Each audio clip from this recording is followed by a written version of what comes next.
my name is Rebecca, and today I'm going to be teaching you some basic strategies on how to write music. In this tutorial, I'll be giving a brief introduction to diatonic harmony, as well as a couple of tips for melody writing. No music theory background is required for this tutorial, but you must be able to read sheet music in order to understand the concepts I'm going to present. However, it's highly recommended that you're familiar with the major and minor scales, although this is not completely necessary. Now, without further ado, let's get started.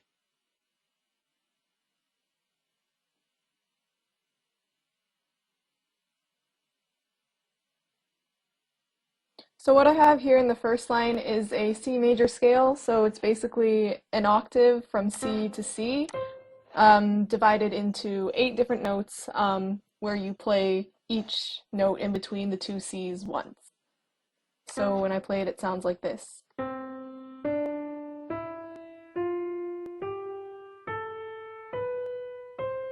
Meanwhile, the second line here is the relative minor of C major, which is A minor. For those of you who don't know, the relative minor is the minor scale that shares the same key signature as the major scale, and in this case it's no sharps and no flats. So the minor scale sounds like this.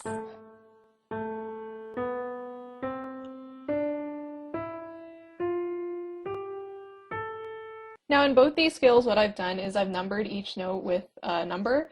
So the first note is 1, the second note is 2, the third note is 3, etc. These numbers are known as scale degrees, and these scale degrees will be the basis of diatonic harmony, and in addition, it'll be really helpful to know what they sound like relative to the rest of the scale when you're writing melodies. Now with all that said, you're ready for the next thing, chords and harmony, yay! So what I'm going to do is teach you how to construct chords called diatonic triads, which are among the most simple aspects of harmony. So what we do is basically take the scale degree itself, the note that's a third away from it on the scale, and the note that's a fifth away from it on the scale. So how we construct the first diatonic triad is we take the scale degree number 1, which is C, the note that's a third away from it on the scale, which is E, and the note that's a fifth away from it on the scale, which is G.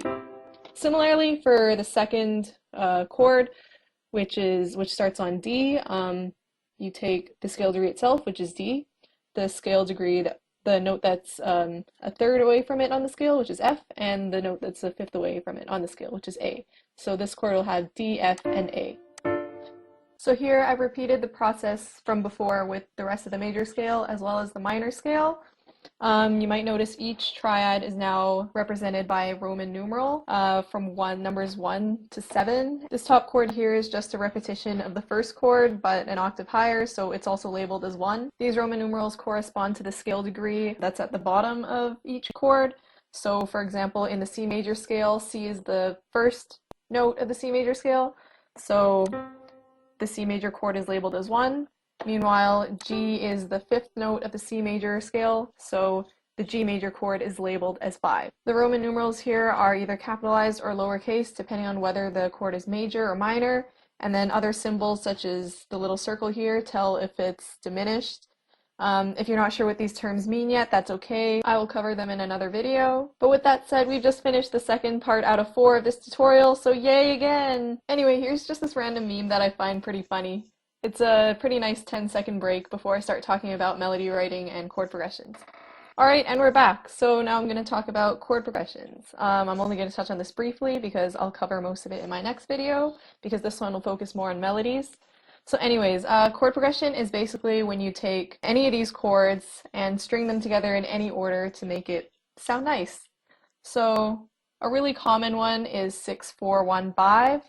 I'm just using this as an example. It's used in many popular songs such as Alan Walker's Faded, let me think, yeah, Eminem and Rihanna in Love the Way You Lie, Despacito, yeah, so a lot of songs. So 6-4-1-5 would be notated using, oh, this is 6-4-1-5 in the major key, by the way. So this is A, C, and E. Let's copy that there.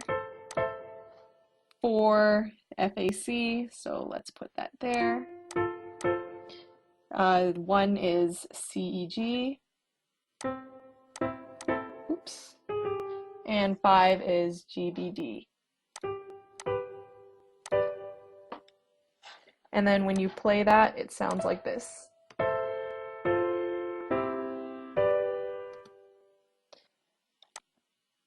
And with these, you don't have to always write them in a blocked fashion like this. You could maybe use eighth notes and notate them kind of like this. Whoops, that's the wrong note.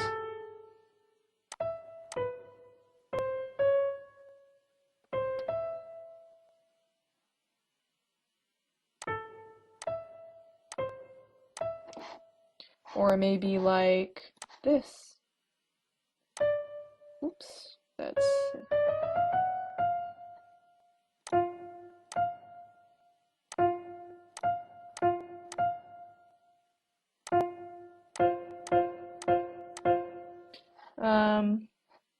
As you can see, it doesn't always have to be this fashion, like 3 notes in a blocked chord. You can separate the notes, or you can play 2 out of the 3 notes as long as the first note is there and it sounds like the chord basically. So chord progressions like this would usually be in an accompaniment part to support your melody. With that said, now we're going to write melodies. So what I'm going to do is add a piano part. Alright, so our chords are 6, 4, 1, and 5. So what I'm going to do is use one of the patterns of notating chords I showed you, and I'm going to notate it this way. Oops. Alright, and just to save time, I'm just going to copy and paste it to make sure. Oops. There we go, that's 4, 1, and 5. Alright, so basically how we write a melody is we make sure that the melody note is the same note as one of the chord notes. So in the case of the first chord, 6, the notes are A, C, and E, so we got to make sure our melody note is also one of those 3 notes. The logic behind this is that if those 3 notes, A, C, and E, are played together and sound nice, then that means if the melody note is also one of those notes, it will also sound nice with the chord. So in this case, I could pick any note, A, C, or E. I can try A, and maybe E too. And I'll have F there because F, A, and C. I can pick one. And then for this one, we have chord 1, which has the notes C, E, and G. So let's have G and E. And then 5, which has G, B, and D, I'm going to pick D. Oops. There we go. So this sounds like this. Oops, that's way too fast. Alright, let me change the tempo. Let's go with 120.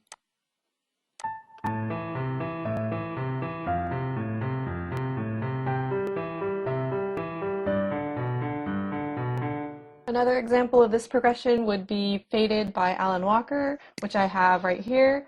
As you can see in the first measure with chord 6, Alan Walker out of A, C, and E chose C. In the chord 4 measure, measure 2, he chose A out of F, A, and C.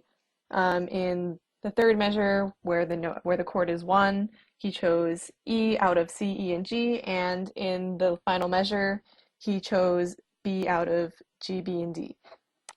So it sounds like this.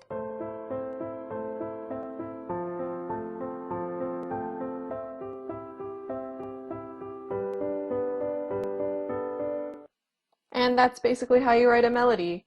So I'm gonna switch back to over here and I'm gonna do one last example, except this time it's gonna be in a minor key and with a different chord progression.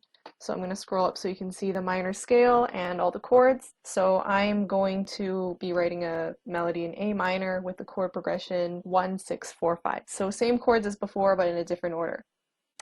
So I'm going to use a standard blocked chord accompaniment just so you guys can hear the chords clearly and see exactly how it's done. So 1 would be A minor, 6 would be F major.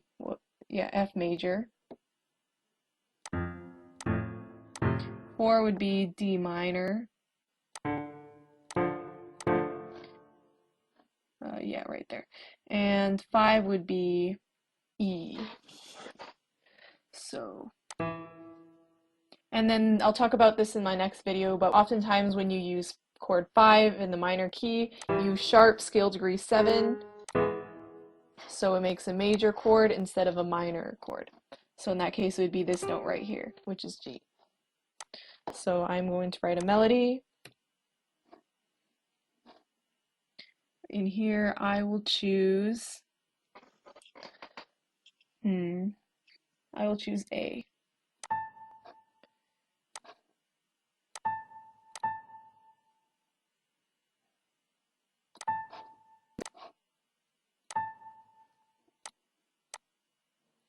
And in this chord, which is 6, I am going to choose F out of F, A, and C.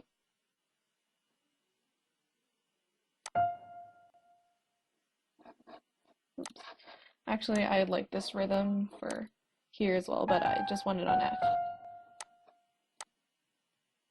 And for this chord, which is 4, I'm going to choose out of D, F, and A. I could repeat F. And I'm going to choose A too. And out of E, G sharp, and D, I'm going to choose G sharp. And I'll put a whole note there, sharp it. So it's going to sound like this.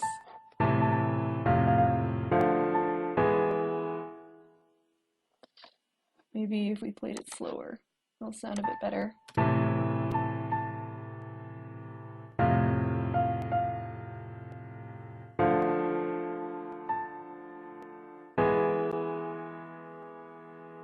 So yeah, that'll conclude my tutorial for today. I hope you guys all enjoyed. Thank you so much for watching, and I really hope you have a nice day.